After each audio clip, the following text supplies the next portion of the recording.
যদি মনে করো যে কোরআন বিশ্বনবী বানিয়েছে, যদি সন্দেহ করো আমার বান্দা মুহাম্মদের উপর যে কোরআন নাজিল করেছে এটা যে তার বানানো মনে করো, পারলে আরেকটা বানায় নিয়ে আসো, পারে নাই। পৃথিবীর সবচাইতে বড় বড় সাহিত্যিক পণ্ডিত ছিল তখনকার সময়ে মক্কায়, পারে নাই তারা অনেক চেষ্টা করে যেই কথা বলছে এটা কোরআনের পক্ষেই চলে আসছে। একজন অনেক ট্রাই করতেছে যে কোরআনের সবচেয়ে ছোট সূরার মতো একটা লাইন সে বানাতে পারে কিনা। সবচেয়ে ছোট সূরা কোনটা? কাউসার। তো সে পড়তেছে ইন্না আ'তাইনা কাল কাউসার ফাসাল্লি লিরাব্বিকা ওয়ানহার ইন্না শানিআকা ওয়াল আবতার। এরপর মিলায় এক লাইন বানাইছে যে লাইসা হাযা মিন কালামিল বাশার। অর্থ হয়ে গেছে অন্য। এটার অর্থ হচ্ছে এটা কোনো মানুষের কথা নয়।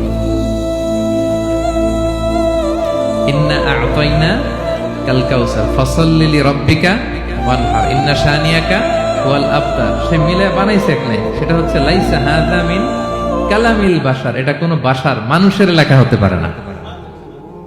আল্লাহু আকবার। তো আল্লাহ তাআলা চ্যালেঞ্জ দিয়ে বলেছেন শুধু তোমরা না, পারলে জিনদের সাথে একটা কনফারেন্স করো। কুল লা ইন ইজতামাআতিল ইনসু ওয়াল জিন্নু আলা আইয়াতু বিমিসলি হাযাল কুরআন লা ইয়াতুনা বিমিসলিহি ওয়ালাউ কানা বা'দুকুম লিবা'দিন যাহিরা।